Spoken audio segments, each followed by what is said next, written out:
منضم لينا. انا بعت لك مايك يا كابتن هشام. هو كابتن هشام معانا على البنا ليش؟ كابتن هشام تمام منضم معنا. تمام. مساء الخير على الجميع. سعيد بالوجود لأول مرة ليا على الكلاب هاوس. يشرفني إن أول تواجد ليا يكون موجود مع أصدقائنا وأخواتنا الزملكاوية. مساء الفل يا كابتن. بنرحب بيك في روم مدرج زمورة. كل الناس اللي هنا زملكاوية تتكلم زمالك بس، وحابين بيرحبوا بحضرتك الأول وحابين يسمعوا حضرتك. ناس كتير حابة تسمع كابتن هشام بشكل أوضح وبشكل أكبر، تعرف تاريخ كابتن هشام، تعرف أفكاره عن المرحلة اللي احنا فيها في نادي الزمالك. ناس كتير مستنية اللقاء ده، فبنرحب بحضرتك مرة تانية.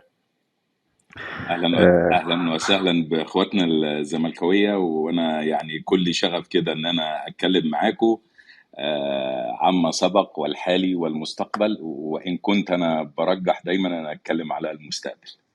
تمام، احنا هنتكلم على المستقبل. بس الأول كابتن هشام واحد من أسرة كرة اليد في النادي، والأسرة ديت لها تاريخ ولها باع في النادي. فحابين بس إن نوضح للناس يعني كابتن هشام وأسرة كرة اليد، العلاقة بينهم، والناس اللي كابتن هشام زاملهم وتعلم منهم وتعلموا منه. اتفضل يا كابتن. أنا من حسن حظي فعلا يعني، ومن نعم ربنا عليا إن أنا انتميت لنادي الزمالك، وبالأخص أسرة كرة اليد الزملكاوية. احنا خريجين مدرسة عريقة جدا جدا جدا. اعتقد ان هي مختلفة عن كل المدارس الرياضية اللي موجودة في مصر كلها.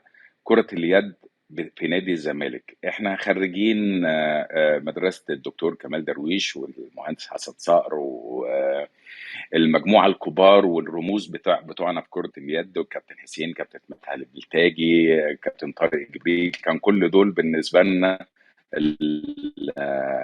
الكبار بتوعنا. ان الدكتور كمال خلق فينا العلاقات الأسرية والتربية والعلاقات فوق ما حضراتكم تتخيلوا. كان الدكتور كمال درويش بيمنعنا، ودي سر من أسرار دايما نجاح كرة اليد في نادي الزمالك. كان بيمنعنا ان احنا نمشي بعد التمرين على طول.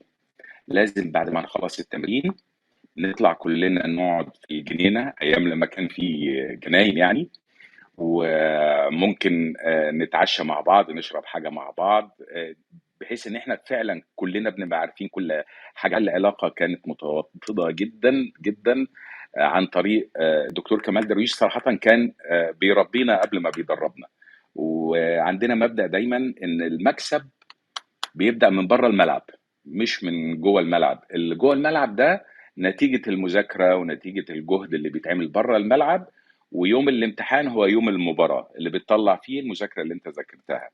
يشرفني طبعا ان مدرسة كرة اليد في نادي الزمالك خريجيها دلوقتي طبعا في اعلى المناصب الدكتور مصطفى مدبولي، وهو لاعب كرة يد في نادي الزمالك واشول اليد.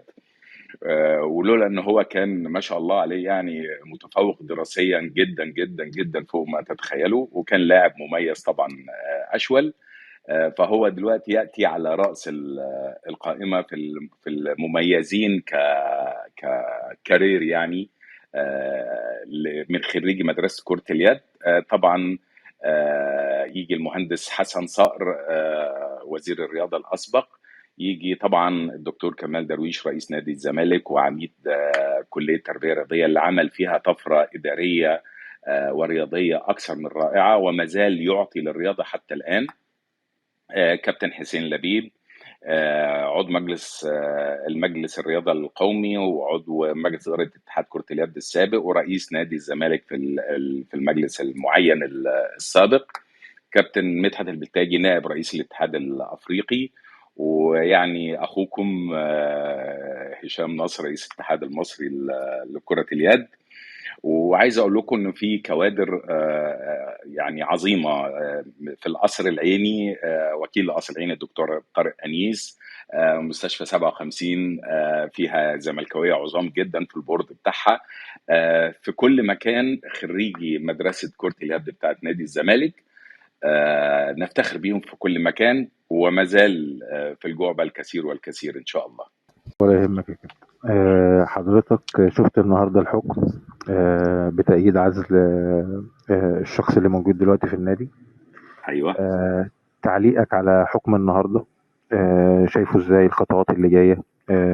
هل بدأنا نشتغل انتخابات بقى؟ يعني هو النهارده بالحكم ده العنوان بتاع الحكم ان في انتخابات تكميليه لو الوضع تم زي ما هو، او لو حد من مجلس الاداره قدم استقالته والمجلس اتحل هيبقى في انتخابات كليه على المجلس. فتعليق حضرتك بقى على الحكم والخطوات اللي انتوا هتاخدوها او الخطوات اللي انتوا شغالين فيها بالفعل. اتفضل يا كابتن. كنت دايما بسمع من احبائنا الزملكاويه ان الناس لازم يتحركوا ولازم يبذلوا مجهود ولازم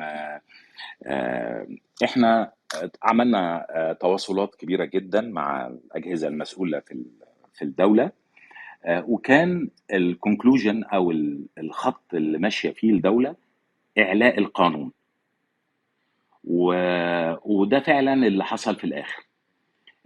كان عندنا مؤشر جيد ان تتابع الخطوات كان رتمه سريع.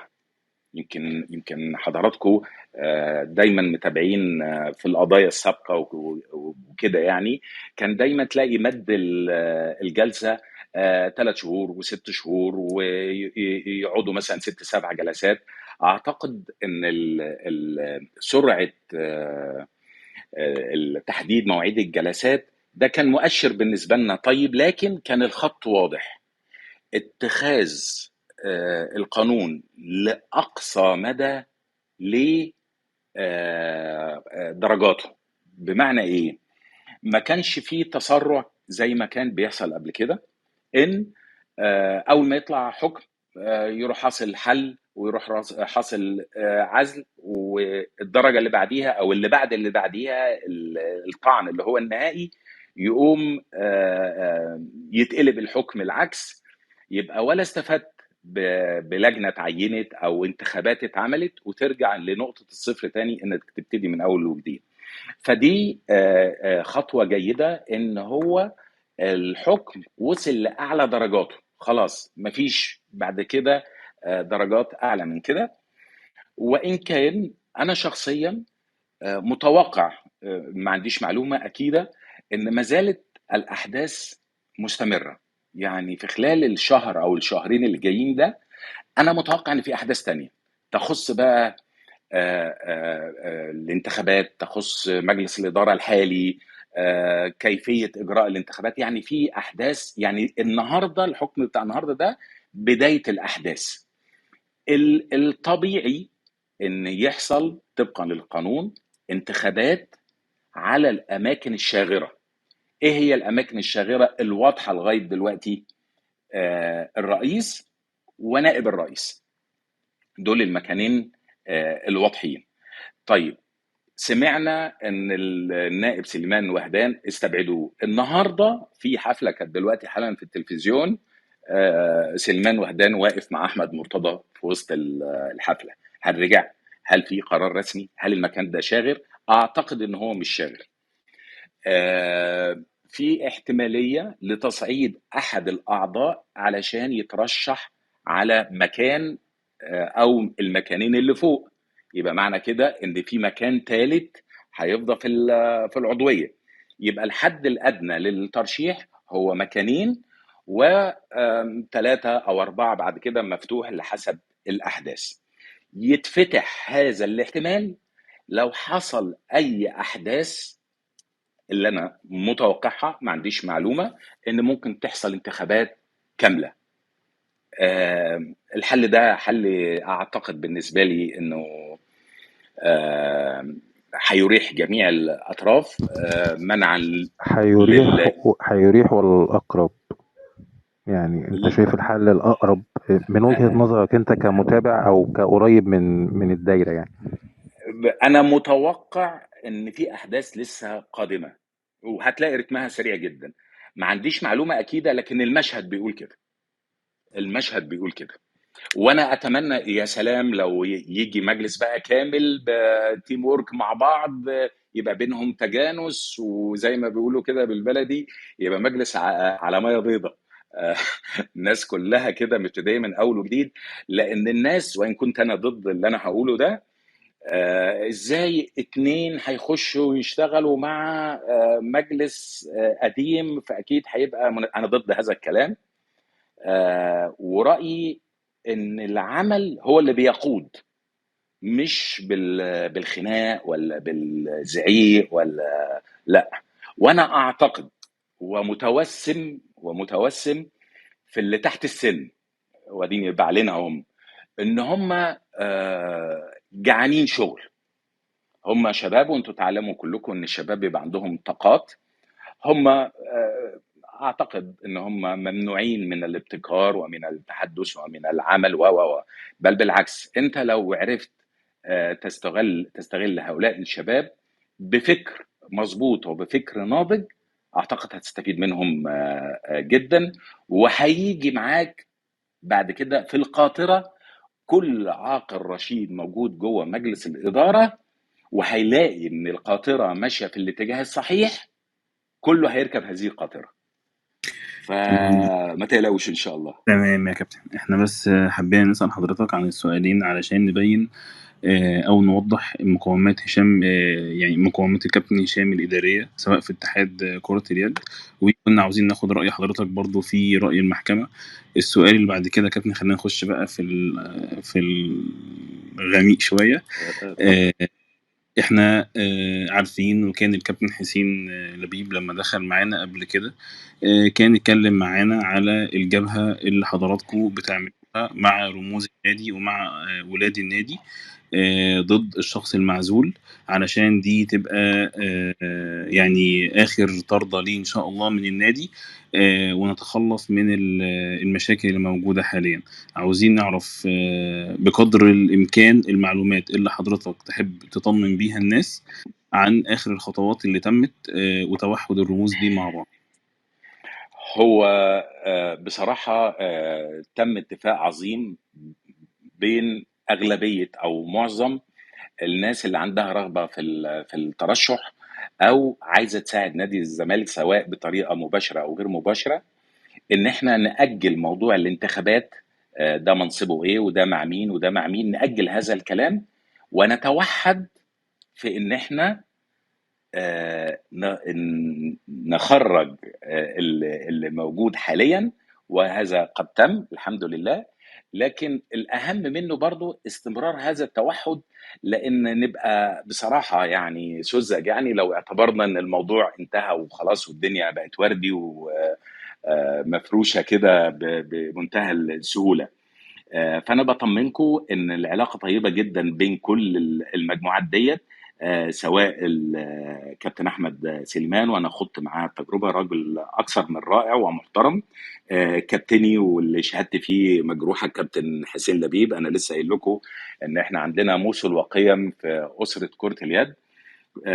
كلهم ناس محترمين، واي حد على استعداد ان هو يقدم خدمات لنادي الزمالك، لان اولا واخيرا ده عمل تطوعي.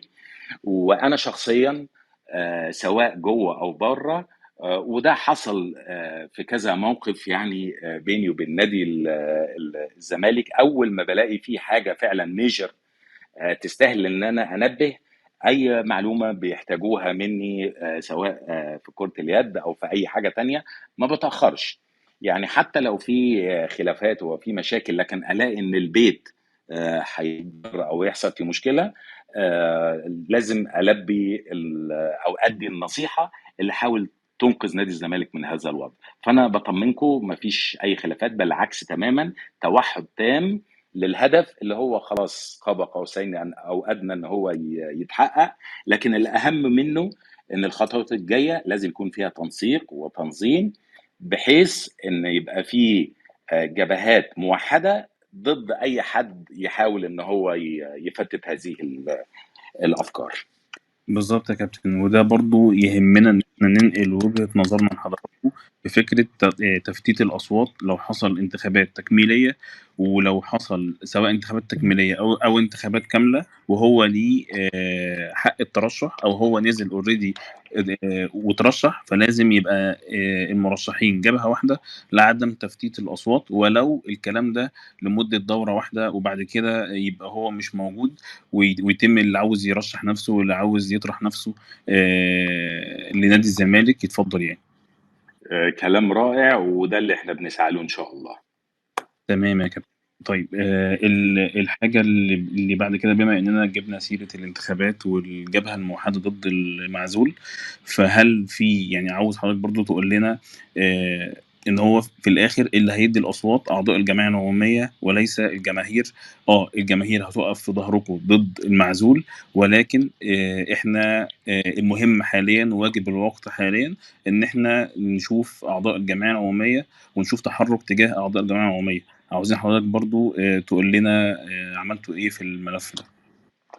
آه، يا جماعه، اوريدي في تحركات شغاله وفي تواصل شغال. انا هتكلم عني انا شخصيا، انا اصلا ابن نادي الزمالك. يعني انا عضو قديم في نادي الزمالك.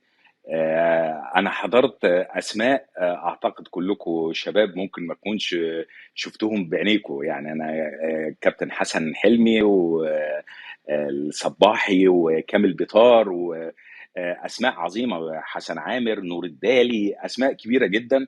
فانا على علاقه الحمد لله طيبه بكل اعضاء الجمعيه العموميه، وان كان مؤخرا طبعا حصل تغير، ومش هقول قليل، حصل تغير كبير في التopography بتاعت اعضاء نادي الزمالك. وان كنا ما بعدناش قوي عنهم، لكن للاسف وكل حضراتكم عارفين ان كان في تعمد لابعاد آم، اشخاص معينين، او ارى رؤوسا قد اينعت وحان وقت خطافها. يعني في ناس كده لما بتظهر او لا ابعدها وما تبانش وما تعملش وبتاع، وده يعني عكس مصلحة النادي للاسف. لكن احنا فعلا على تواصل مع الجمعية العمومية، وابتدينا فعلا في جلسات وتعارف ببعض رؤوس اماكن التمركز. ففي خطوات اوريدي معموله، اي نعم لسه ما سخنتش جدا، لان محدش كان عارف الانتخابات امتى ولا هيحصل ايه. لكن كل ما الرؤيه بتوضح اكتر، كل ما التحرك بيزيد طبعا.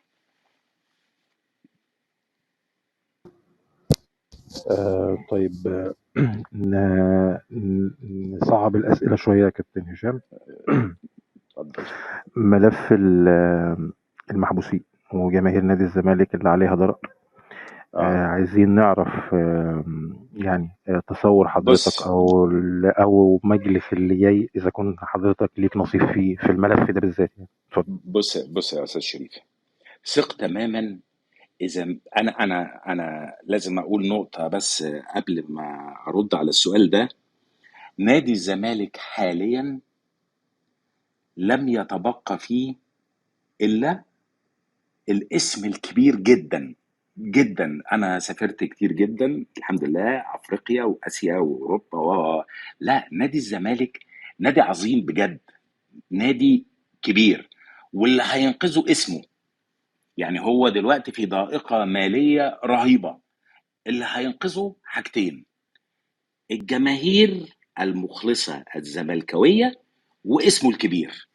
طيب اذا كان احنا داخلين وعارفين ان هم دول الكروت اللي معاك، يبقى لما يكون في ناس، وحط تحت الكلمه اللي هقولها دي كذا خط، مظلومه رياضيا او تشجيعيا، احنا في ظهرهم. ثق تماما، مليون في المية احنا في ظهر الناس دي.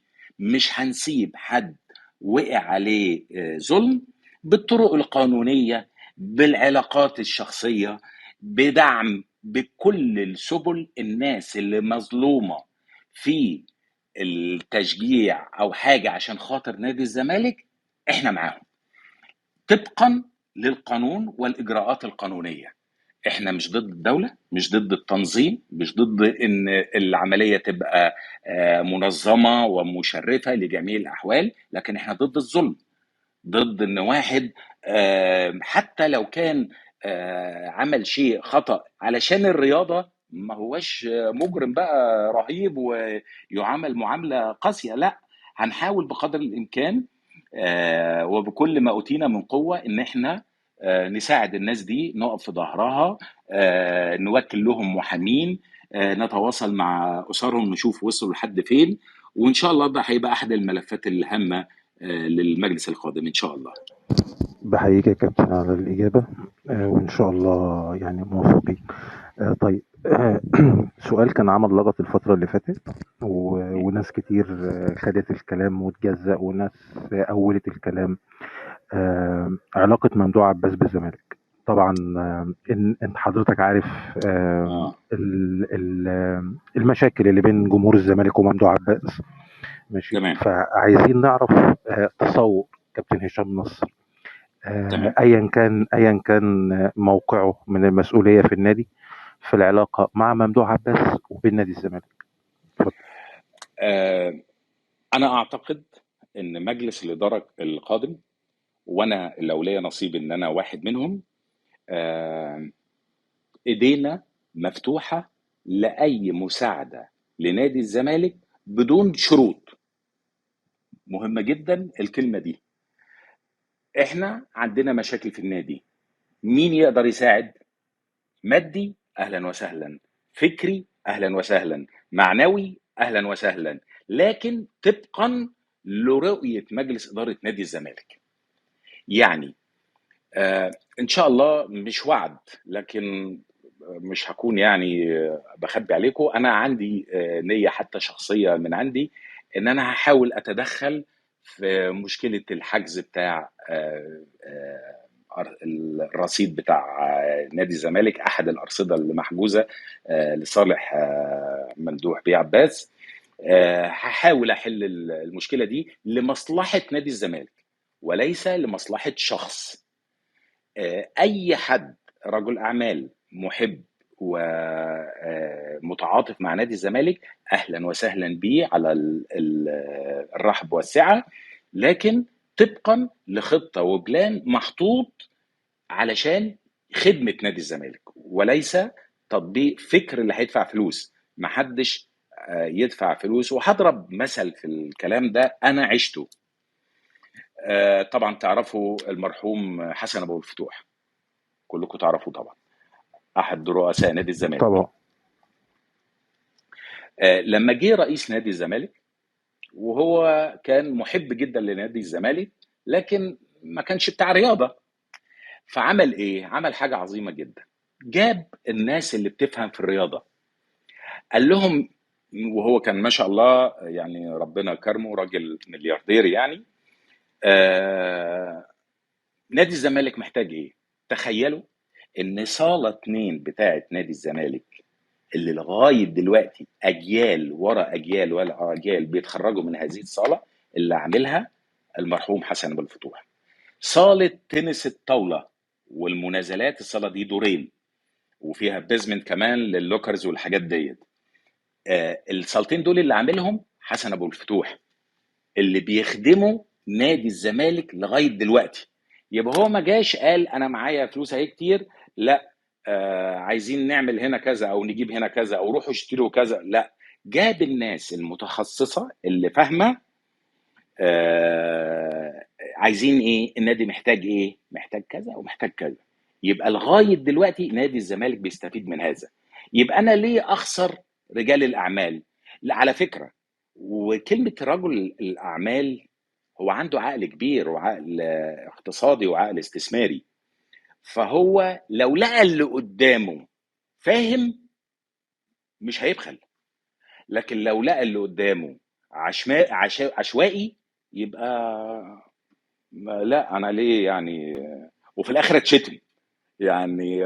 اعتقد مقربا يعني الرجل المحترم هاني بيرزي، ما حد كان يعرف اثناء لما هو كان موجود في اللجنه ان هو دفع هذا الرقم من المال.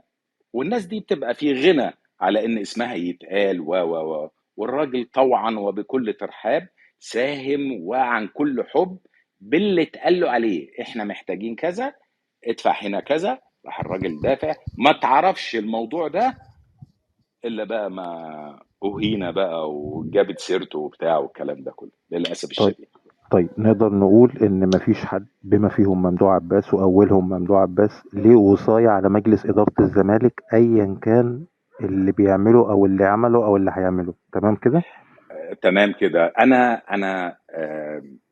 انا بس مستمع جيد جدا لكل الناس، واللي عنده فكره من الجمهور لحد اعلى حد في البلد بسمعه كويس جدا. لو اللي هو بيقوله قابل للتطبيق بدون املاء وصايه زي ما انت قلت باللفظ كده، فكره ممتازه هتنفع نادي الزمالك، اهلا وسهلا. وده اللي انا عملته في اتحاد الهاندبول على فكره.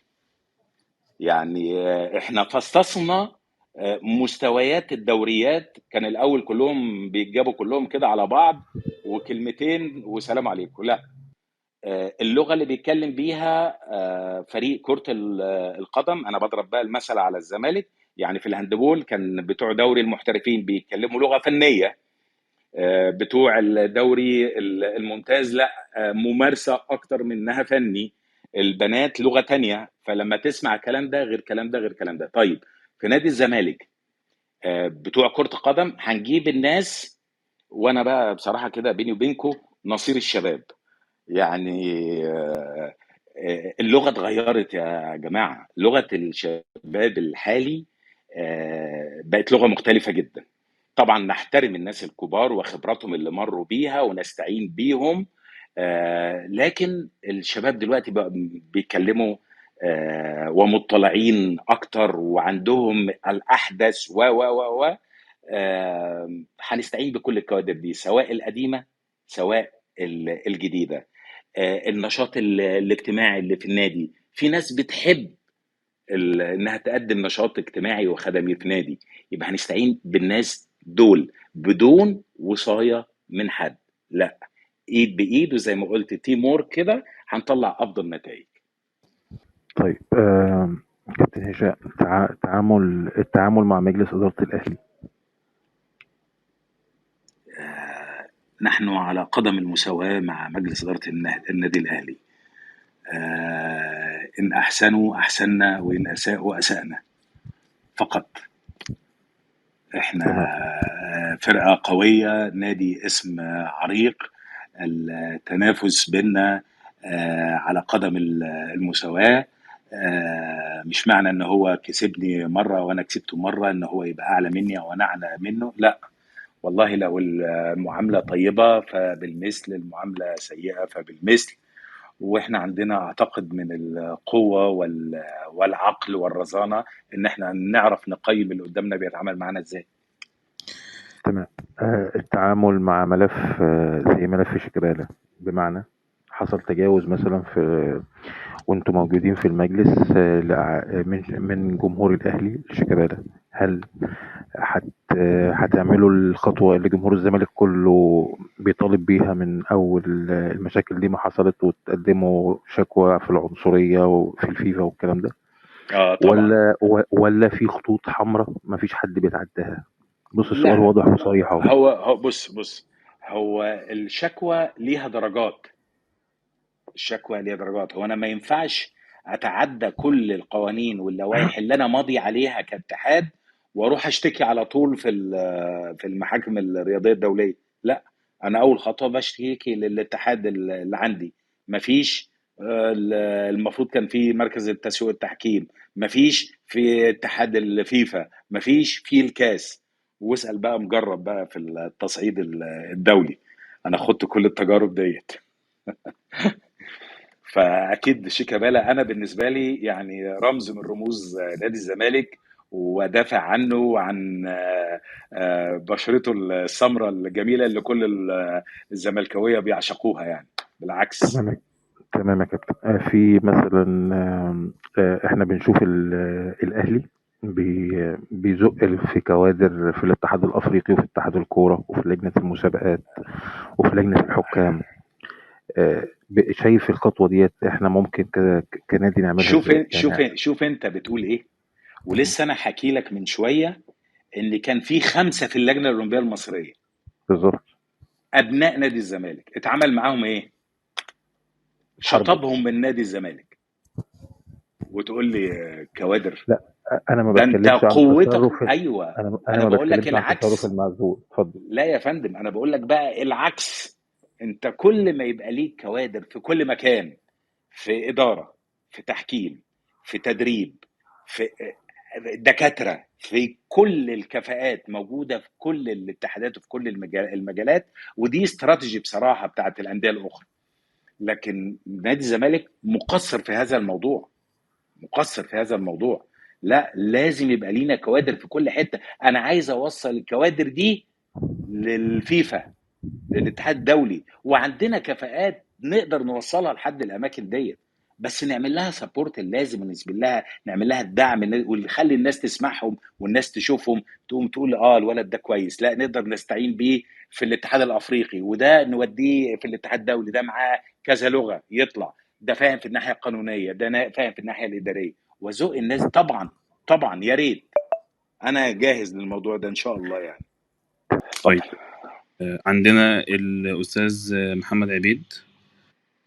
اتفضل يا فندم، قول سؤالك للكابتن هشام.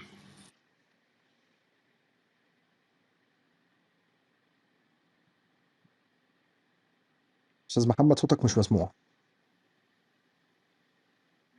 مساء الخير يا باشمهندس، ازي حضرتك؟ الحمد لله. الحمد لله. بص يا باشمهندس، انا كنت عايز اعرف خطة المجموعة كلها اللي حضرتك بتتشرف ان انت احد اعضائها في تحويل كرة القدم في نادي الزمالك الى شركة بس. نادي الزمالك، موضوع الشركة ده محدش يستعجل. وفي مثال كان في استعجال شديد، مثلا نادي المحلة استعجل وطرح نفسه في البورصة، وللأسف طبعا لم يوفق في هذه التجربة. احنا الأول لازم نعمل هيكلة إدارية بناس متخصصين، سواء في النواحي الفنية أو في النواحي التسويقية. ناس شرفاء عايزين يخدموا نادي الزمالك، ليهم رؤية رياضية، وبيقيموا الأصول اللي عندنا اللي هي اللعيبة على جميع المستويات، سواء فريق أول أو فرق الناشئين. ونبتدي نحط موازنة للعيبة اللي هنستعين بيها أو هنجيبها من بره النادي، ويبقى ليها قيمة، والقيمة دي بيتعمل لها حاجة زي إهلاك طبقا للعمر اللعيب، وطبقا للعقد اللي هو بيتعمل، وطبقا للأداء اللي هو بيأديه، عدد المباريات. بيبقى فيه تقييم شامل لأداء اللعيبة. طيب، ده من الناحية الفنية. طب الناحية التسويقية، مفيش حاجة اسمها وأنا ليا تعقيب جدا بقى على إدارة كرة القدم في مصر بصفة عامة. ما ينفعش أنا أبقى، وده كنا بنعمله بصراحة في اتحاد كرة اليد، في حاجة اسمها الكالندر السنوية. أنت ما بتعملهاش لسنة واحدة، أنت بتعملها من الايفنت للايفنت، مثلا من كاس العالم لكاس العالم. بتملى السنة القادمة، ثم تبدأ باللي بعديها تملى فيها بعض الايفنتات المهمة، علشان بناء عليه، وده اللي هتعمله شركة الكورة. انا هشارك في ايه السنة دي؟ ولا ما ينفعش ان انا اجي قبل اي بطولة بشهر ولا بشهرين وانا مش عارف انا هشترك ولا لا.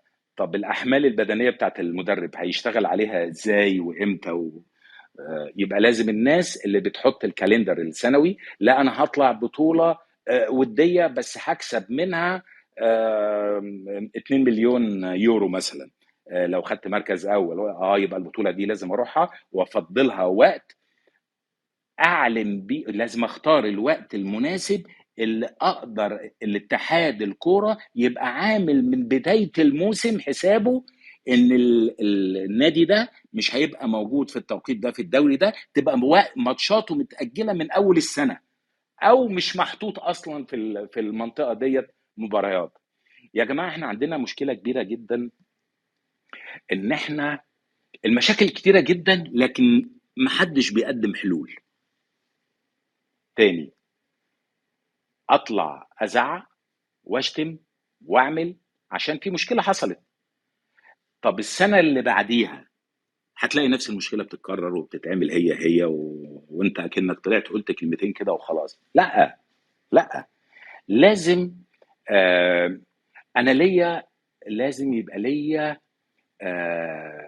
علاقات كويسه جدا مع الجمعيه العموميه بتاعه كل الاتحادات، علاقات قويه مبنيه على الاحترام المتبادل، تبادل الفنيات، تبادل المدربين، قدرت اساعده في معسكرات، اساعده ان انا هو طالع بطوله اديله لعيبه، ابني شبكه علاقات قويه جدا مع الانديه التانيه. ليه؟ عشان لما اجي اخد قرار في الجمعيه العموميه بتاعه اي اتحاد ابقى مؤثر، ما بقاش بس صوت انا رايح. يا جماعه الموضوع ما بيدارش بالصوت العالي، لا، ممكن انت تقعد تزعق وتعمل مش عارف ايه ويكون في لوبي معمول بالتصويت من غير ما تحس ومن غير ما حد يتخانق معاك هو ضدك. طيب طالما دخلنا في كرة القدم، يعني أنا مثلا لو ليا نصيب أنا أشد المعترضين على 5 أجانب جدا. أنا مش ضد المحترفين، أنا عايز المحترفين بس في حدود 2. ليه؟ للأسباب التالية مثلا. يعني إيه 5 لعيبة محترفين موجودين في الملعب مقابلهم 5 مصريين بره الملعب؟ هل ده في صالح منتخب مصر؟ 1,000,000% لا. يبقى انت بتقعد لعيبتك بره والاجانب هم اللي بيلعبوا، بتعلي مستواهم، لان الماتشات هي اللي بتعلي المستوى مش التدريب. التدريب اداه علشان تخش المباراه تعمل احسن ما عندك فيه ومستواك يعلى. طيب ازاي انا مستمر في ان استنزف ماليا للعيبه؟ ايه توصيف المحترفين اللي بيجوا في مصر؟ اعتقد ان هم مش فئه اولى، الا يعني عدد قليل جدا منهم. الكلام ده في كل الانديه كلها تخضع للتجارب. ده فلان بيقولوا عليه حلو، مين اللي قيمه؟ مين اللي جابه؟ طب حد راح شافه؟ طيب آآ آآ يعني انتوا شايفين دلوقتي مثلا مستوى السنغال في كم عدد المحترفين السنغاليين اللي بقوا بره السنغال، المغرب نفس الكلام، ساحل العاج، نيجيريا، الناس دي سبقتنا بمراحل في كرة القدم لسوء اللوائح وسوء التنظيم. انا اسف يعني بتاع اتحاد كرة القدم المصري اللي انا ما بقدملوش حلول. يعني انت وحش، انت الحكام عندك مش عارف ايه، انت نظامك مش مظبوط. طب ايه انت نصحتني بايه؟ طب ما هي دي قدراتي اللي موجود، انا قدراتي كده. طب ايه؟ لا، في نصيحه، نعمل كذا نعمل كذا نعمل كذا، نتفق الانديه 10 انديه يا جماعه احنا عايزين اللوائح تبقى بالطريقه الفلانيه. ده انا فوجئت ان فتحوا كمان محترفين في الناشئين، وانا لسه بقول لكم اولاد الانديه انت بتصرف على قطاعات الناشئين ملايين الملايين، وبعدين في الاخر تروح تشتري واحد من بره والولاد ديت خلاص تنتهي. طيب كابتن هشام، انا عاوز يعني اشترك مع حضرتك في النقطة دي ونوضحها للناس. وبرضو انا بتناقش مع حضرتك برضو عشان يعني نعرف وجهة نظر حضرتك ايه في الموضوع. انت حضرتك بتتكلم على اطار مثلا لو افضل مثلا انه يبقوا 2 اجانب، حاليا هم 5 اجانب. فلو حضرتك موجود في مجلس اداره نادي الزمالك، فلا احنا عاوزين نوفر اجانب، سواء بقى 3 4 5 بقدر اللي احنا نقدر نستفيد بيه لمصلحه نادي الزمالك. يعني لو الوضع القائم موجود بالظبط. نستنى الوضع هيتحسن طيب ان شاء الله وخليك معانا. خلينا نقول يا كابتن هشام الموضوع يعني مكشوف جدا جدا جدا. بالظبط. الناس طالبه في الشات ان حضرتك وكابتن حسين لبيب تتواصلوا مع اللاعب بأسرع وقت ممكن، لو كان يعني هو لسه مخلصش في الأهلي بشكل كبير، حتى لو هو كان خلص شبه يعني أو مثلا 50%، لسه في تواصل مع النادي. الناس طالبة يا كابتن حسين يا كابتن هشام بعد إذنكم تواصلوا مع اللاعب بحيث إن هو يأخر إن هو يمضي، لعل وعسى الأمور تتغير الأسبوع اللي جاي أو اللي بعده ونقدر نجيب الولد. وبرضه يا ريت يا كابتن هشام معلش اخر حاجه وهقفل اتفضل. خالص، ان حضرتك توضح لنا موقف امام نفسه ايه، يعني إن في لغط كبير والكلام اغلبه ان هو رايح الاهلي، فلو حضرتك عندك تصور لموقف امام شخصيا ايه يا ريت برضه تعرفونا معلومة، كلنا يعني. لو الكابتن عنده معلومة يقول لنا يعني اه يا ريت. لو اه اتفضل يا كابتن هشام. لا انا لغايه دلوقتي بصراحه شخصيا ما تواصلتش معاه بصفه شخصيه، لكن وعد مني ان انا هحاول عن طريق ناس تعرفه شخصيا ان اتواصل معاه، سواء انا او كابتن حسين او كابتن احمد سليمان، نحاول نتواصل معاه نفهم منه بالظبط ايه الموضوع، وزي ما انت بتقول كده نأجل حتى اي خطوه هو هيعملها مش هتعجب الناس. بقدر الامكان هنحاول المحاوله دي في القريب العاجل ان شاء الله. يا ريت يا ريت يا كابتن، شكرا جزيلا يا كابتن. اتفضل يا باشمهندس مصطفى انزل. يا طارق، استاذ طارق، اتفضل يا فندم. السلام عليكم، ازيك يا كابتن هشام؟ اهلا وسهلا. ازي حضرتك عامل ايه؟ كان عندي يعني سؤال سريع كده، اللي هو يعني هو دلوقتي لما بيطلع هو طبعا في الحمد لله في حكم اتاخد، بس هو الحكم ده في حد ذاته يعني هو بيأكد اللي كان موجود، هو ما فيش حاجة جديدة حصلت، تمام. بس احنا كنا على مدار الفترة اللي فاتت كنا بنشوفه بيطلع بينتحل شخصية رئيس نادي، رئيس مجلس الإدارة، وبيتكلم بصفته هو رئيس مجلس الإدارة، وبيتكلم على تعاقدات وبيتكلم على أشياء مفروض من مخولة لرئيس مجلس إدارة، وهو ملوش صفة أصلا في النادي. فهل ده ممكن يتخذ ضده إجراء؟ تمام. الحاجة التانية، هل حضراتكم قدمتوا نفسكم أنا مش عارف، ممكن تكون حضرتك قلت الكلام ده في الأول، بس هل قدمتوا نفسكم للمسؤولين ان انتوا بمشروع كويس لنادي الزمالك، ان نادي الزمالك ده يعتبر اصل من اصول الدولة، وما ينفعش يتساب الصورة المزرية اللي هو فيها دي، ان يبقى في شخص غير مسؤول بيطلع كل يوم بيتكلم وبيغلط في الناس وبيعمل مشاكل. حضرتك عارف ان منصب رئيس نادي الزمالك ده يعني يعتبر يعني افضل من منصب الوزير، يعني مع احترامي لكل الوزراء اللي موجودين، بس انت لو سألت بره مصر مين الوزير الفلاني في البلد الفلانية ممكن ما يعرفش، بس لما يتسأل مين رئيس نادي الزمالك او رئيس نادي من الأندية الشعبية في بلد كبير زي مصر وفي القارة الأفريقية، فبيتعرف طبعا ان اسم الفلاني الفلاني ده بيبقى واجهة وصورة للبلد قبل ما يكون للنادي نفسه. فطبعا هو وجوده غلط، وجوده غير مرغوب. هل حضراتكم ممكن تاخدوا يعني إجراءات قانونية تسرعوا وتتواصلوا مع الناس إن الحكم ده يبتدي ياخد ليه مسار، ويطلعوا الناس يقولوا لنا هيحصل واحد اتنين تلاتة، مسار واضح وطبيعي الناس تعرف أول راسها من رجليها؟ الحاجة التالتة إن بالنسبة بيتروج عن طريقه وعن طريق الناس اللجان الإلكترونية بتاعته الإعلامية بتاعته، إن نادي الزمالك ما فيهوش كوادر. نادي الزمالك أكبر أعداء ليه هم أعداء، هم أبناء النادي، أخطر ناس أعداء أو ضرر على النادي هم أبناء النادي. وبيتقال إن هو ممكن يكون وحش، بس اللي حواليه أوحش منه أو البدائل المطروحة أوحش منه، فيتقال بعد كده لا طب خلاص إحنا إيه نخلينا في الموجود، تمام. فهل فعلا هل الفكرة دي صحيحة؟ هل نادي الزمالك بأبنائه اللي هم على مدار التاريخ دول ما فيهوش كوادر، ما فيهوش ناس شغالة في مناصب وأماكن محترمة، بس الناس دي خايفة تيجي أو بتحتجب إن هي تيجي تتعامل مع النادي بسبب الشخص اللي موجود ده عشان ما يتعرضوش لأذى؟ ومدى الخسارة المالية والاستثمارية اللي النادي بيتعرض لها في وجود النادي ده، لأن في استثمارات كتيرة جدا ممكن النادي يخش فيها وبتتم الابتعاد عنها بسبب ان عدم الاحتكاك بالشخص الموجود. وشكرا تمام لحضرتك. شكرا لحضرتك. طارق، عشان لو كابتن هشام حب ان هو يرجع لك في اي سؤال، اتفضل يا كابتن تمام هشام. تمام. اعتقد ان طارق دخل متاخر شويه يعني. انا بطمنك قريب ان شاء الله هتسمع قرارات كويسه بخصوص بقى ان تاكيد الحكم، فايه اللي هيتم بالنسبه له سواء بقى في التوقيعات وفي الظهور وفي الكلام ده كله.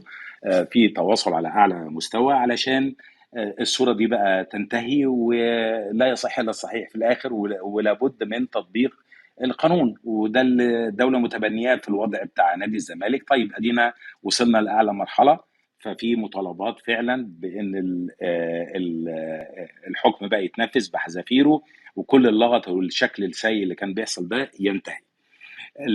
النقطة الثانية موضوع الكوادر دي احنا اتكلمنا فيها، هو بيتعمد هذا فعلا، لكن أنا سردت شوية أسماء من كرة اليد فقط. من كرة اليد الواحد يفتخر إن هو انا موجود في وسط الناس دي.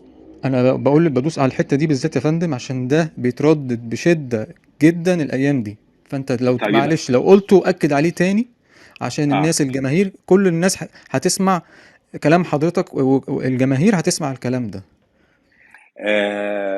لما كرة اليد في نادي الزمالك، هعيد اللي أنا قلته في الأول، تطلع رئيس وزراء مصر الدكتور مصطفى مدبولي، لما تطلع واحد زي المهندس حسن صقر وزير الرياضة الأسبق، الدكتور كمال درويش رئيس نادي الزمالك ورئيس عميد كلية التربية الرياضية، لما تطلع رئيس اتحاد مصر لكرة اليد هشام نصر، لما الكابتن حسين لبيب كان عضو مجلس اعلى للرياضه وعضو مجلس اداره اتحاد كرة اليد السابق ورئيس اللجنه المعينه في نادي الزمالك ده بس. ولو قلت لك اسماء تانية هتفتخر ان لعبه واحده بتطلع الاسماء دي.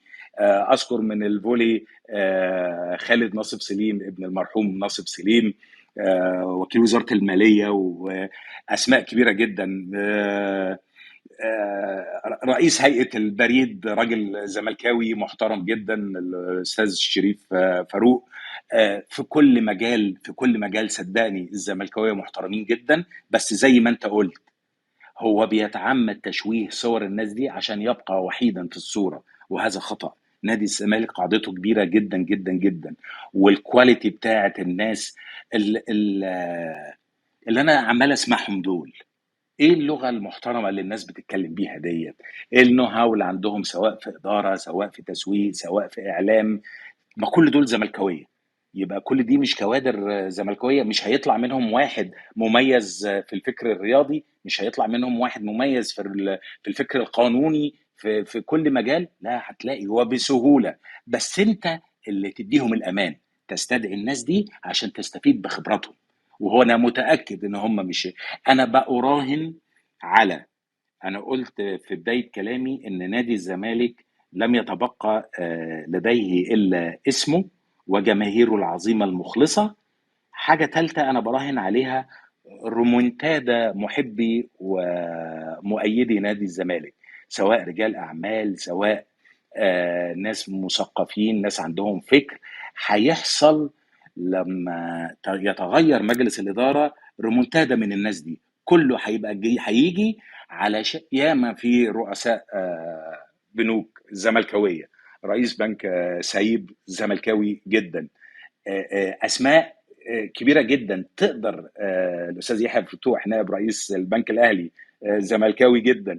كل الناس دي مستعديه تخدم، لكن لما هخدم واتشتم واتبهدل لا، طب ليه انا هستنى هتفرج على الماتش وانا قاعد في البيت؟ لكن انت لما تدي له الامان صدقني كل الناس دي هترجع تاني. معلش يا أستاذ هشام، سؤال أخير سريعا خالص، رسالة بس توجهها لأعضاء جمعية عمومية اللي هم من أتباع مرتضى منصور، واللي هو دلوقتي بيطلع دلوقتي يعني سوري يعني بيعاملهم بمنتهى الازدراء، إن هو بيقول لهم أنا هقعد أسبوعين في البيت وشوفوا أنتوا بقى مين هيحط لكم كلور في الحمامات ومين هيعتني بالنادي، وبيهددهم وبينكل بيهم إن هم من غيره ما يسووش حاجة، ما يعرفش إن النادي ده اصلا هو وجوده مؤقت ايا كان مهما طال، ولكن النادي الزمالك مستمر يعني. فيعني حضرتك توجه لهم رساله تطمين وتقول لهم ان اكيد بسهوله جدا الرد على اللي بيحصل ده هو الجمعيه العموميه، هو التصويت في الانتخابات.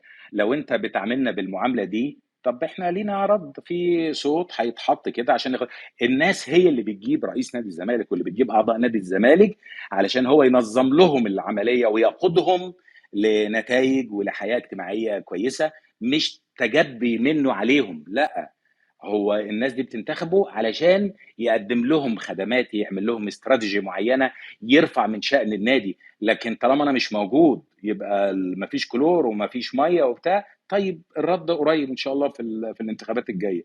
اطمنوا يا جماعه، في اسود كتير موجوده في نادي الزمالك، في رجال شرفاء محترمين كتير جدا، في عقول ثريه تقدر تخدم نادي الزمالك، في ناس مخلصين جدا. انا بيكلمني ناس والله العظيم من كندا ومن السعوديه ومن الامارات، صعبان عليهم حال نادي الزمالك. الناس عايزه النادي يرجع تاني، يفتخروا ان هم زملكاويه.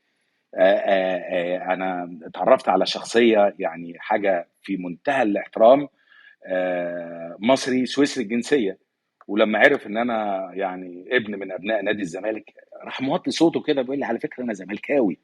قلت له انت بتعمل ليه كده؟ قال لي ما كل حد ما بيسمعني بقى يروح قايل لي بقى شوف الوضع بتاعك وشوف فتخيلوا. يبقى لازم الموضوع ده يتغير يا جماعه. نادي الزمالك كبير جدا ومحترم جدا والشخصيات العامه اللي فيه رائعين، بس نعيد ان شاء الله تنقية الاجواء، نعيد الصورة بتاعت نادي الزمالك ان شاء تمام. الله. شوف عندنا ناخد سؤال يا كابتن هشام، وبعد كده هناخد أستاذة بيرو، وبعد كده دكتور حكيم وكيمو. هنستأذن أستاذ أحمد عبد الجواد بس ينزل نفسه وعلشان بس باقي الناس تطلع. شكرا جزيلا. طيب في عندنا سؤال يا كابتن، عاوزين ناخد الجانب الإنشائي. عندنا 3 حاجات. عندنا رأي حضرتك في فرع أكتوبر والفيلم اللي اتعمل بالبلدوزر والعربية النقل وكم صورة اللي اتخذت، ورأي حضرتك في هد المدرجات، مدرجات زمورة. ده الحاجة التانية. وهل حضرتك لو توليت المنصب في الإدارة، هل حضرتك عندك استعداد أو عندك رؤية إن إحنا إزاي نبني مدرجات زمورة تاني علشان الجماهير تخش تشجع اللعيبة؟ وده بيفرق جدا جدا جدا في هوية اللعيبة. هوية لعيبة نادي الزمالك لازم تتعود على ضغط الجماهير. طيب السؤال الثالث، الوضع الإنشائي بصفة عامة داخل النادي. يبقى احنا كده عندنا 3 شق من السؤال. الشق الأولاني أرض أكتوبر أو فرع أكتوبر، الشق الثاني عندنا مدرجات زمورة، والشق الثالث الملف الإنشائي بصفة عامة للنادي. اتفضل يا كابتن. تمام. فرع اكتوبر احنا اتكلمنا فيه وهعيد سريعا. انا بقول امكانيات النادي الحاليه لا يمكن هتبني فرع نادي الزمالك، واللي حصل ده اعتقد غير منطقي. احنا مش هنعرف نتعامل مع مقاول بالاسعار. طن الحديد دلوقتي فوق ال 40,000 جنيه. في حجم الانشاءات فوق ما تتخيلوا. ده بيتم تعاقدات مسبقه للجمالونات اللي بتاعه الصالات اللي هتتعمل، للاجهزه اللي هتيجي، الحمامات السباحه. موضوع كبير جدا جدا، ما بيتمش بحفار كده ولودر يخش كده لا. الموضوع ده انا قلت هيتم عن طريق سيستم اسمه البي او تي، بيلت اوبريت ترانسفير. لازم هيكونوا فيه مستثمرين ولازم يطمنوا اولا على فلوسهم وان هم هيقدروا يسترجعوها بسهوله. لما الناس دي هتطمن انا بقول ان نقدر نبتدي مش في فرع اكتوبر بس، نقدر نبتدي في فرع و2 لما تحصل على ثقه هؤلاء المستثمرين ويتعمل بيننا وبينهم ديل من المدخلات بتاعه العضويات الجديده او الديزاين. لازم ان شاء الله يكون لي بصمه فيه، وما بقولش ان انا هعمله بايدي يعني، لكن من واقع الخبره الهندسيه والخبره الرياضيه ايه المتطلبات اللي محتاجها النادي. يعني انا كان حصل فيه لقاء بيني وبين احمد جلال ابراهيم اول ما شفت الرسومات اللي اتعملت وكان معمول فيها استاد نادي الزمالك. ما حدش يزعل مني، ما ينفعش دلوقتي في الوقت الحالي ابني استاد لنادي الزمالك، ابني ملعب، لكن ما اعملش استاد اصرف فيه ارقام مليارات وبدون عائد. الرياضه دلوقتي كلها انت بتبتدي تدفع مصروفات عشان يدخل لك كام، واعتقد ان ما فيش امن دلوقتي هيوافق ان يتعمل لك مبارياتك في ملعبك، لازم تلعب على ارض محايده. فرحت له قابلته قلت له اللي انتوا عاملينه ده ما ينفعش، الديزاين ده و المهم وحصلت متابعات بعد كده، وللاسف ما حدش بيسمع النصيحة. فأنا إن شاء الله إن شاء الله لو النصيب هنحاول نبتدي في أكتر من فرع، ممكن يبقوا فرعين في نفس التوقيت، مش شرط بنفس المساحة، لكن على الأقل يبقى ليك انتشار أكتر في مصر لاسم نادي الزمالك. طبعا هدم مدرجات زمورة هندسيا وإنشائيا، لو المدرجات قايلة للسقوط مفيش مانع انها تتزال حفاظا على حياه الناس، لكن في مشكلتين كبار جدا هم ما عملوش حسابهم ساعه لما هم هدوها لمجرد الهدم. اولا لازم فعلا، انا مع ان يبقى في مدرجات في ملعب كره القدم، مش شرط بالعدد الكبير او تكون لفه الملعب كله، لا. وانا فعلا كنت اتكلمت مع احد الاصدقاء المعماريين الشاطرين جدا الزملكاويه جدا، وقال لي انا مستعد اعمل ديزاين لمدرج ويتعمل تحته اوضه لبس للعيبه كره القدم فقط، وجيم كبير ليهم، يبقى حاجه محترمه، ومدرجات تكفي الناس اللي تخش ساعه التدريب. طبعا دي بتولد انتماء للجمهور، وزي ما انت قلت برضو الضغط على اللعيبه وهي بتلعب ان في وجود جمهور ده بيفرق جدا جدا. ان شاء الله ان شاء الله كان عندي النيه دي موجوده هندسيا، ان ممكن يتعمل حتى مش مدرج كبير، لكن يبقى رمز موجود جوه الملعب. وحتى في النادي الجديد كنت دايما بشبه عاجبني استاد المنزل اللي في تونس، لان هو عباره عن باكيات. لو انا على قد فلوسي دلوقتي اقدر اعمل باكيتين 3 فيهم 5000 متفرج، جالي فلوس تاني ازود اعمل باكيتين كمان تانيين، وهكذا. يبقى عندي مع مرور الوقت عندي مدرج على الاقل فيه 20,000 متفرج مثلا في الرينج ده. ده اللي ممكن يستحمله النادي اعتقد، وممكن يبقى اقل من كده العدد، لكن هيديك احساس الانتماء للنادي بتاعك، ولحد ما ربنا يكرمنا ويبقى عندنا فلوس بزياده ونقدر نبني بقى الاستاد الكبير زي بايرن ميونخ والحاجات الكبيره دي. طيب تمام يا كابتن، اتفضل. الوضع الانشائي بتاع النادي بالظبط. هندسيا انا معترض عليه جدا، ووريت الكلام ده للناس كتير. مش هفرح انا بجناين وترابيزات متثبته في الارض وارضيات سيراميك، دي ملهاش اي مواصفات هندسيه تتناسب مع ارضيات النوادي. توزيع اماكن حمامات السباحه انا مختلف جدا فيه. حمامات سباحه حاجه كويسه، لكن كتوزيعها هندسيا محتاج اعاده نظر. ما ينفعش انا صاله الرئيسيه يبقى قدامها مثلا حمام سباحه، ايه علاقه ده بالجماهير وهي خارجه قدام ملعب كره القدم؟ يعني في تحفظات على شويه حاجات جوه النادي، لكن حلها مش دلوقتي. هو الحل الخروج من الملعب النادي الرئيسي للفروع الجديده اللي تتعمل بقى باسس هندسيه صحيحه. شكرا. كابتن، بما ان بقى ذكر الموضوع ارض اكتوبر، احنا يعني كنا سمعنا، وحضرتك ليك مطلق الحريه في الرد، احنا كنا سمعنا ان احمد مرتضى تواصل مع حضرتك ايوه لتولي الامر ده وتولي معاه الاشراف على فريق كرة اليد. حضرتك لو حابب تقول لنا اتفضل. حصل تكمله للقصه اللي انا لسه قايلها في السؤال اللي فات، ان انا رحت المستشار احمد جلال، ولما اتناقشت معاه قال لي يا هشام بعد اذنك اللي ماسك الملف ده احمد مرتضى، لو حبيت يعني تتناقش معاه او قلت له اي حاجه في مصلحه نادي الزمالك، لان دي حاجه خطيره لو تمت هيبقى فيها خساره على النادي ككل. بالفعل احمد مرتضى جالي لحد مقر عملي وقعد معايا ووراني الرسومات، وقلت له الملاحظات اللي عليها، وما عملش حاجه. احمد مرتضى اتصل بيا اكثر من مره في الموسم اللي فات. طبعا مش معقوله هشرف على فرقه الهاندبول بتاعه نادي الزمالك اشراف مباشر، وان كان يعني اي حاجه بيحتاجوها كمشوره او وبقول لهم الرؤيه اللي على فكره احنا دايما في الهاندبول ما بتبقاش رؤيه شخصيه، احنا بنقعد اللي هم المفروض الكبار بتوع الهاندبول بيقعدوا مع بعض ويتناقشوا ويشوفوا احسن وضع ايه. يعني انا كنت احد المختلفين تماما على المدرب اللي جه السنه اللي فاتت، وقلت لهم هذا الكلام، وكنت مرشح اسم واحد تاني فرنساوي اسم قوي جدا. ما ينفعش انا وصلت الرابع اولمبياد الهاندبول وسابع العالم واجيب مدرب هو اي نعم اسباني الجنسيه لكن بيدرب تشيلي بقاله 7 سنين، ده اكيد نسي الهاندبول.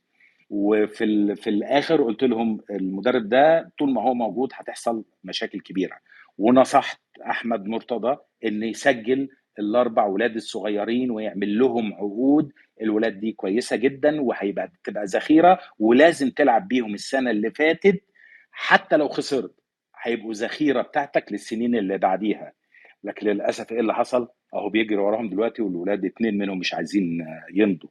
فانا يا فرحتي تعالى امسك الملف واديك النصيحه وما تعملش بيها وبعدين تطلع تقول اصل انا قلت له وهو اللي مرضيش. لا، انا قلت لك كل حاجه، قلت لك النصايح وفي شهود كتير جدا على هذا الكلام، والكلام ده ما تنفذش. فدي النتيجه. من فتره طويله جدا ما حصلش الهاندبول بتاع الزمالك، واكبر دليل ان اول ما المدرب مشي هو والمحترف اللي كانوا جايبينه ده كسبوا الاهلي في الاهلي. يعني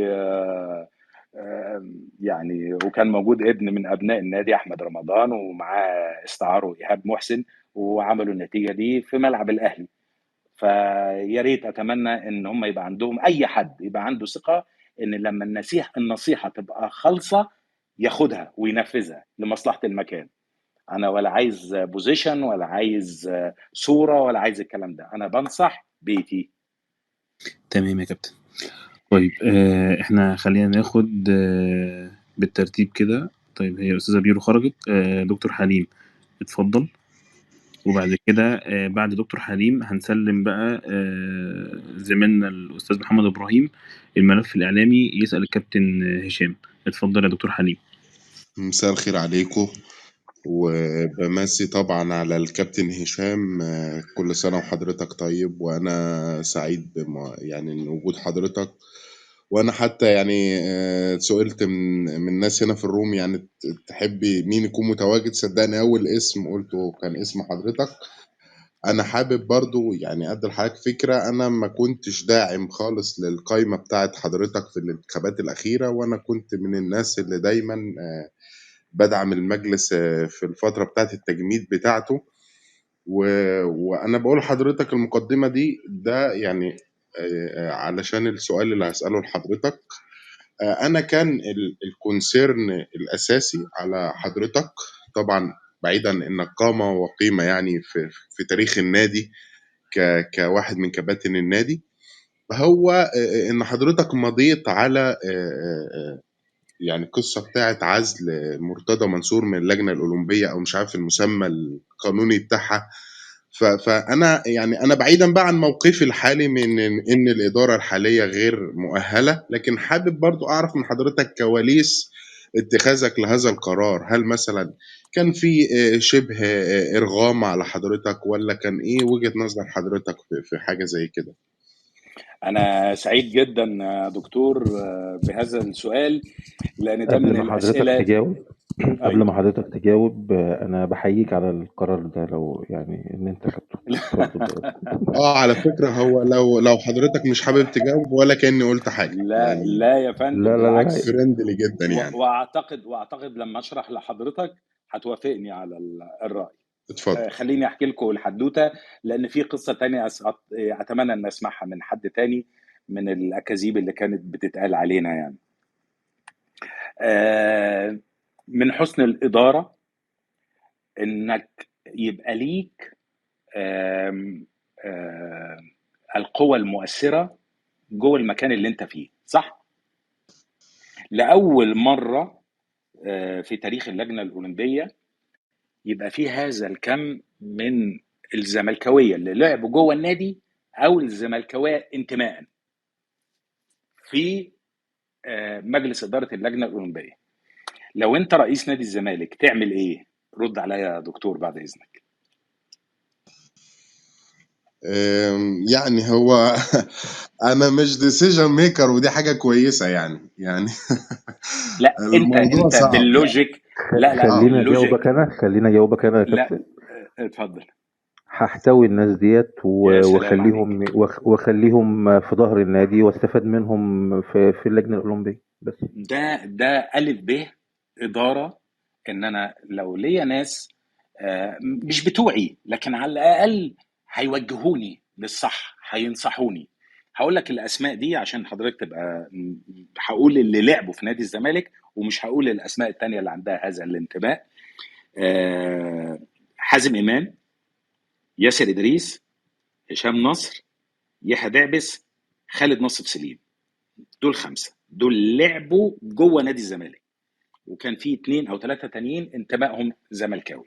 فاذا انت عندك كتله اكثر من محترمه. ما بقولش ان هم هيعملوا لك حاجه غلط، لكن هيوجهوك للصح. بدايه القصه دي ايه بقى؟ اللائحه المزعومه اللي كان قدمها مرتضى منصور للجنه الاولمبيه لاعتمادها. الطبيعي ان احنا بندي اللائحه دي للشؤون القانونيه لمراجعتها لمطابقتها مع قانون الدوله والميثاق الاولمبي.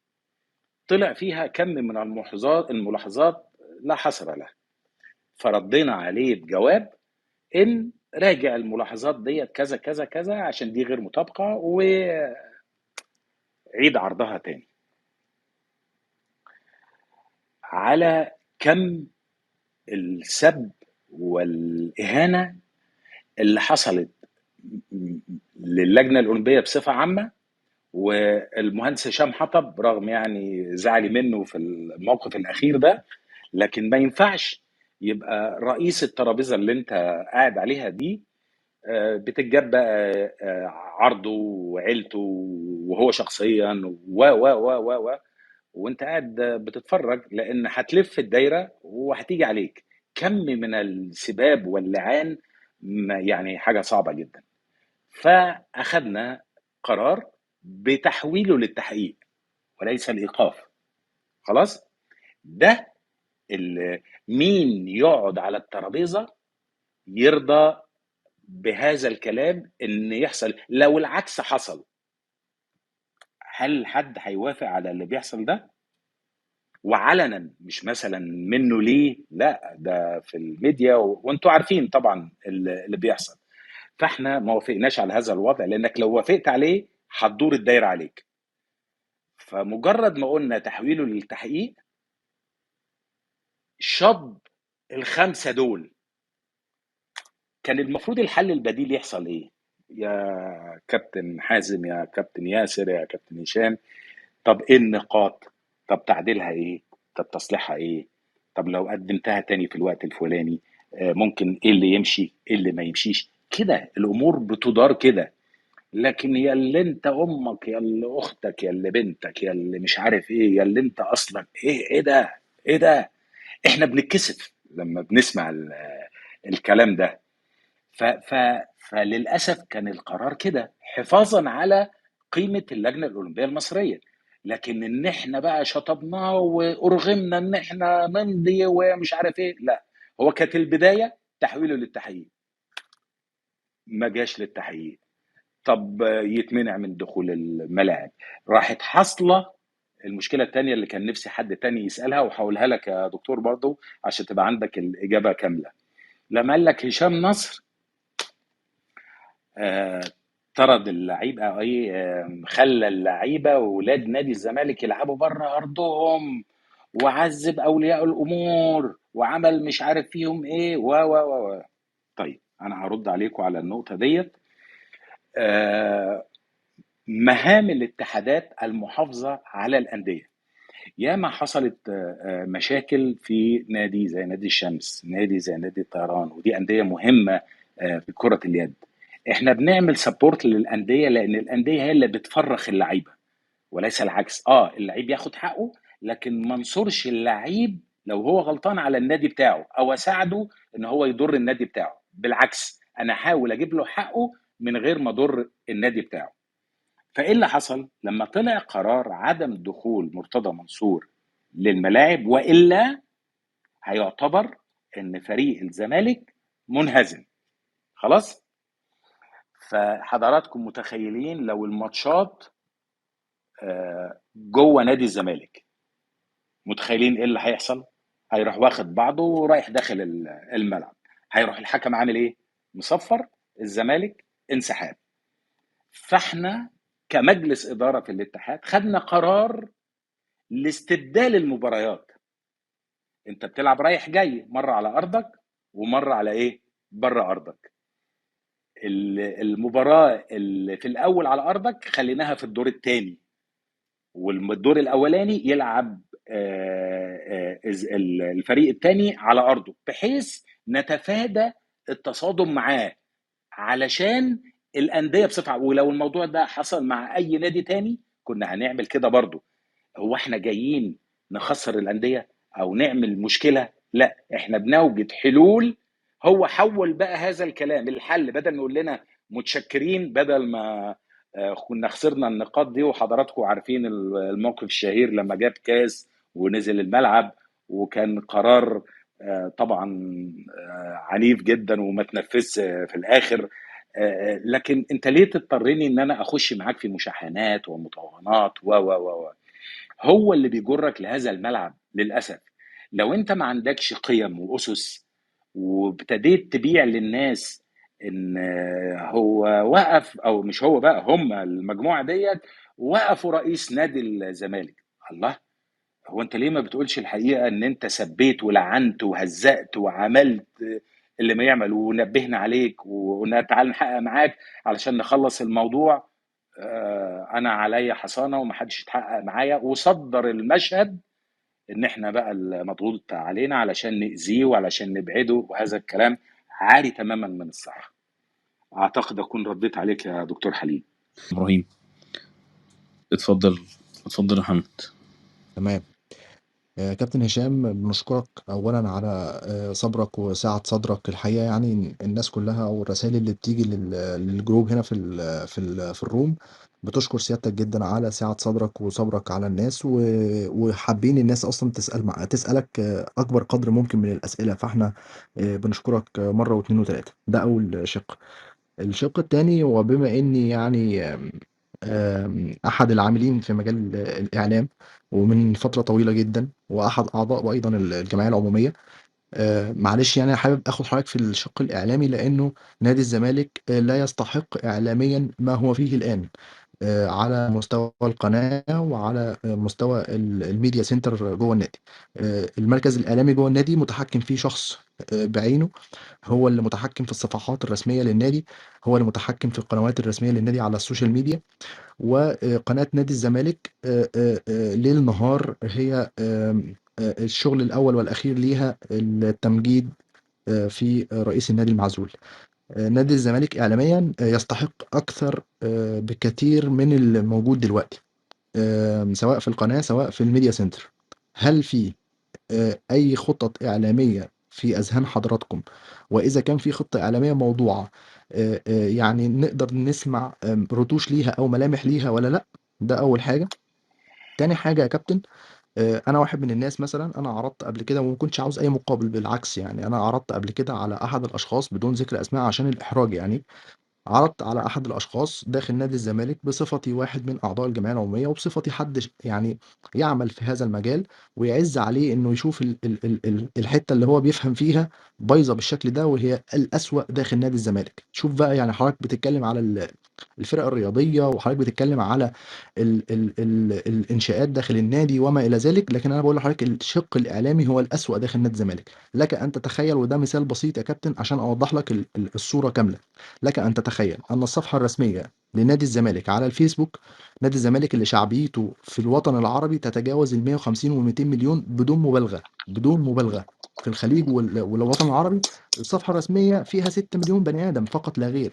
مع العلم إن القنوات الرسمية لنادي الزمالك دي ممكن تدخل دخل كبير لنادي الزمالك، وهذا هو المشروع الذي قدمته لأحد الأشخاص، وقال لي يا راجل أنت فاكرنا الميلان؟ يعني ده الرد، اقسم بالله العظيم هذا هو الرد اللي تم الرد عليا بيه. يعني هو شاف المشروع وبص فيه وقال لي وحضرتك عملت كل ده؟ قلت له اه، ومش محتاج اي حاجه، انا بقول لك خد نفذ، انا بقول لك مش عاوز اشرف، مش عاوز انفذ معاك، ما تحطنيش انا اعمل اي حاجه، لا خد نفذ، انا بقول لك خد نفذ بس، مش عاوز اي حاجه. قال لي يا راجل هو انت آه، فاكرنا الميلان؟ طيب فيعني ادخل معايا في ب- النقاش ده يا كابتن لو سمحت. بعد اذن حضرتك، اولا تسجل رقمي عندك وتبعت لي كده من على الواتساب طالما عندك برنامج جاهز ولا رؤية جاهزة نتناقش فيها، واوعدك لو حاجة قابلة للتطبيق هكون من اشد المؤيدين ليك ان شاء الله لو ليا نصيب. باذن الله ان شاء الله. انا قلت في بداية الحديث ان القناة المفروض تبقى مصدر من مصادر الدخل لنادي الزمالك.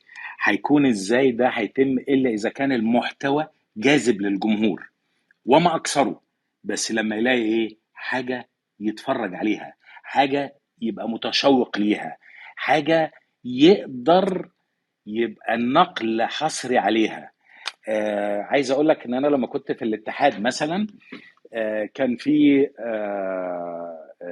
كاس عالم للشباب، ورفضوا ان هم يشتروا حقوق البث. عارف انا عملت ايه؟ مهم. زعت بالتعاون مع احد الاشخاص اسمه شريف سلامة بامكانيات بسيطة جدا. زعنا اول مباراة في كاس العالم بالموبايل او حاجة كده، واتذاعت على قناة الاتحاد. اجبرنا ان برزنتيشن تشتري حقوق البث. الهدف ايه؟ انت بتجبر الناس تتفرج على محتوى كويس، بدءا من المقدمين البرامج، بدءا للاعداد، بدءا للهدف اللي انت بتعمل منه البرنامج ده. يعني انا عندي هدف برضو، معلش سياسي شوية، سياسي رياضي يعني، مش سياسي، ان انا ألم حواليا. انا مش عارف الصح ان انا اقول الفكرة دي كده ان بابليك يعني ولا ماشي. ألم الأندية الجماهيرية التانية معايا. بمعنى إيه؟ هو أنا لو كل أسبوع اديت ساعة ولا ساعتين على القناة بتاعتي، مرة للإسماعيلي، مرة للاتحاد، مرة لأسوان، مرة لا يعرض فيها ناديه وناسه وظروفه وحاجته، هو أنا كده مش عملت قوة تساعدني بعد كده في القرارات العامة اللي انا شرحتها في اول الروم؟ كل ده بلان. لازم انت معاك ادوات ازاي تستفيد بيها، سواء في قرارات اداريه او في مدخلات فلوس. مش هيجي الكلام ده الا بتعليه الكواليتي بتاع الميديا اللي هي دلوقتي بقت لغه العصر. خلينا متفقين. وطالما في ناس زي حضرتك كده متمرسين وعندهم فكر وانا قلت هذا الكلام، انا هتلاقوني مستمع جيد جدا للناس المحترمه اللي عندها رؤيه وفكر، تيجي تشرح لنا وتقنعنا باللي هي بتقوله. الامكانيات متوفره، اهلا وسهلا، يلا بينا.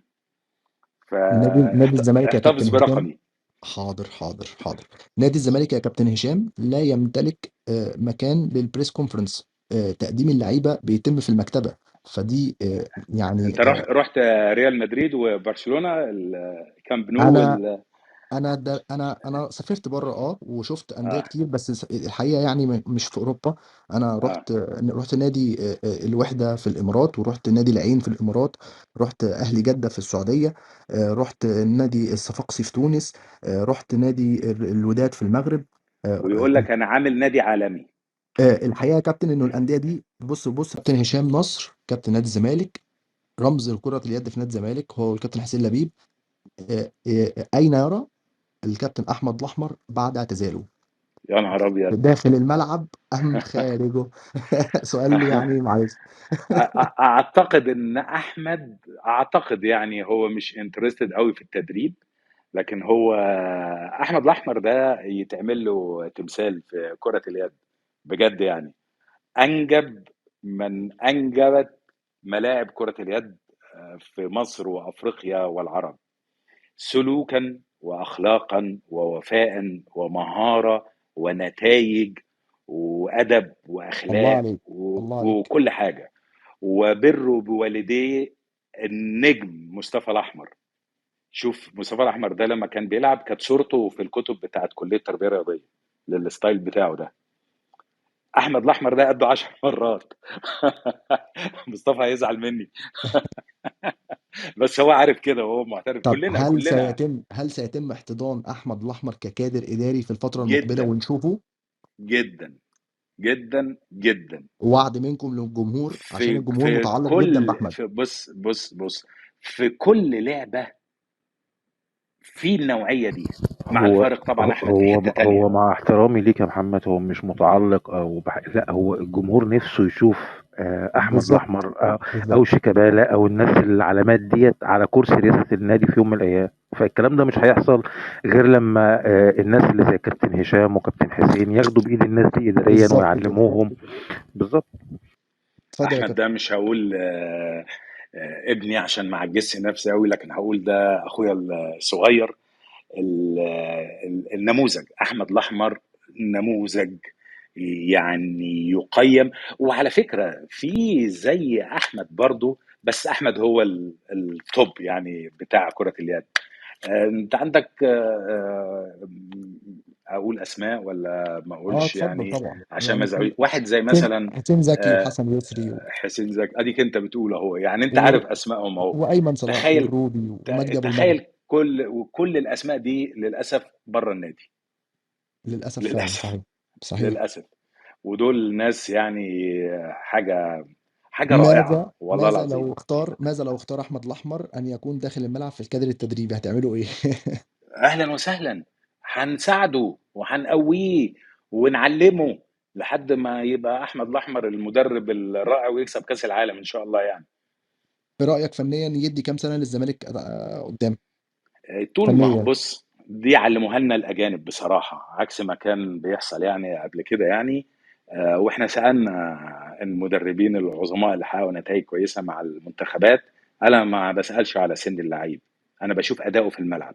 طول ما هو بيأدي اللي انا عايزه منه ما بسالش سنه كام. ممكن بيبقى فيه لعيب عنده 25 سنه ولا 30 سنه وزي البنت في الملعب، خليه عشان هو صغير؟